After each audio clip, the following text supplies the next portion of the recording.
ताकि नए रंग भरने हैं और हर नागरिक को भरने हैं।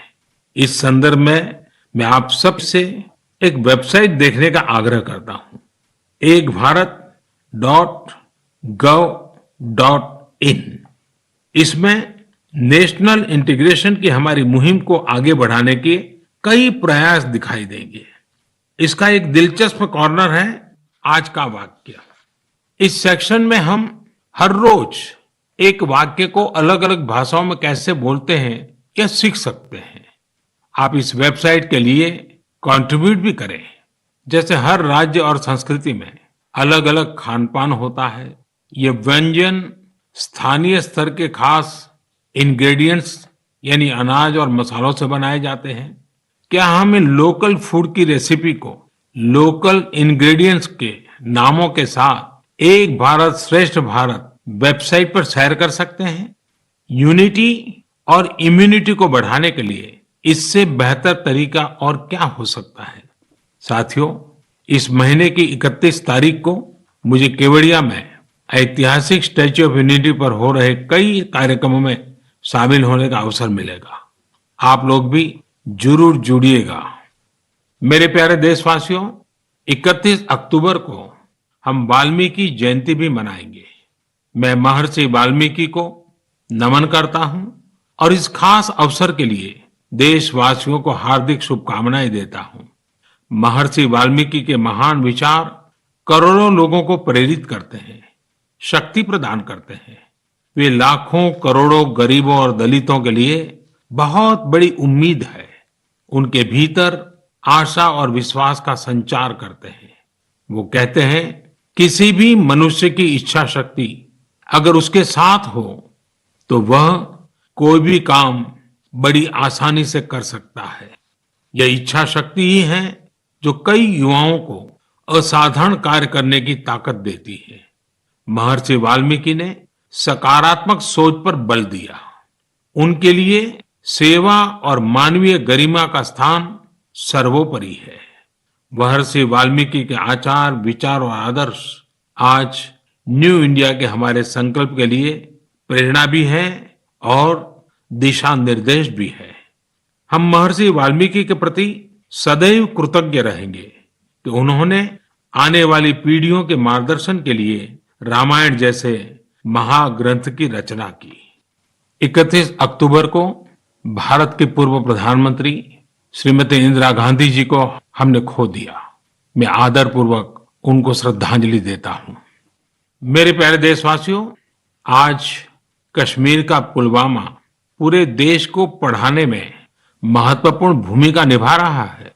आज देश भर में बच्चे अपना होमवर्क करते हैं, नोट्स बनाते हैं, तो कहीं न कहीं इसके पीछे पुलवामा के लोगों की कड़ी मेहनत भी है।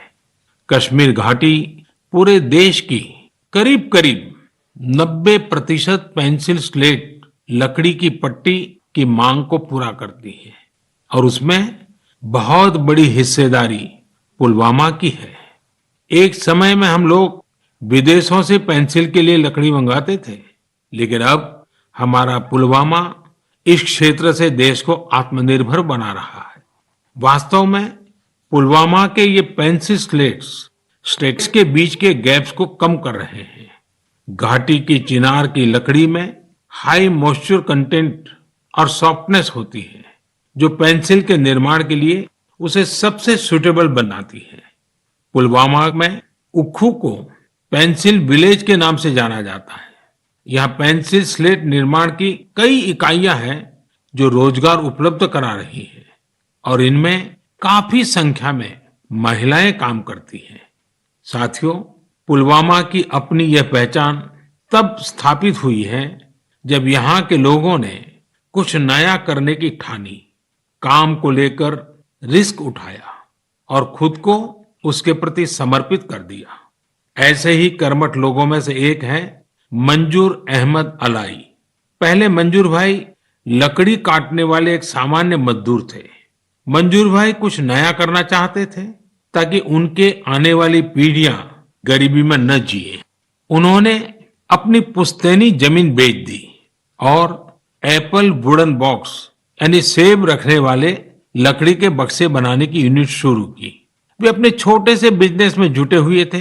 तभी मंजूर भाई को कहीं से पता चला कि पेंसिल निर्माण में पॉपुलर वुड यानी चिनार की लकड़ी का उपयोग शुरू किया गया है। ये जानकारी मिलने के बाद मंजूर भाई ने अपनी उद्यमिता का परिचय देते हुए कुछ फेमस पेंसिल मैन्युफैक्चरिंग यूनिट्स को पॉपुलर वुडन बॉक्स की आपूर्ति शुरू की। मंजूर जी को ये बहुत फायदेमंद लगा और उनकी आमदनी भी अच्छी खासी बढ़ने लगी। समय के साथ उन्होंने पेंसिल स्लेट मैन्युफैक्चरिंग मशीनरी ले ली और उसके बाद उन्होंने देश की बड़ी बड़ी कंपनियों को पेंसिल स्लेट की सप्लाई शुरू कर दी। आज मंजूर भाई के इस बिजनेस का टर्नओवर करोड़ों में है और वे लगभग 200 लोगों को आजीविका भी दे रहे हैं। आज मन की बात के जरिए समस्त देशवासियों की ओर से मैं मंजूर भाई समेत पुलवामा के मेहनतकश भाई बहनों को और उनके परिवार वालों को उनकी प्रशंसा करता हूं। आप सब देश के यंग माइंड्स को शिक्षित करने के लिए अपना बहुमूल्य योगदान दे रहे हैं। मेरे प्यारे देशवासियों, लॉकडाउन के दौरान टेक्नोलॉजी बेस्ड सर्विस डिलीवरी के कई प्रयोग हमारे देश में हुए हैं और अब ऐसा नहीं रहा कि बहुत बड़ी टेक्नोलॉजी और लॉजिस्टिक्स कंपनियां ही यह कर सकती है। झारखंड में ये काम महिलाओं के सेल्फ हेल्प ग्रुप ने करके दिखाया है।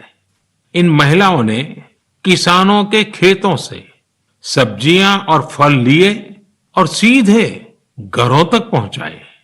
इन महिलाओं ने आजीविका फार्म फ्रेश नाम से एक ऐप बनवाया, जिसके जरिए लोग आसानी से सब्जियां मंगा सकते थे। इस पूरे प्रयास से किसानों को अपनी सब्जियां और फलों के अच्छे दाम मिले और लोगों को भी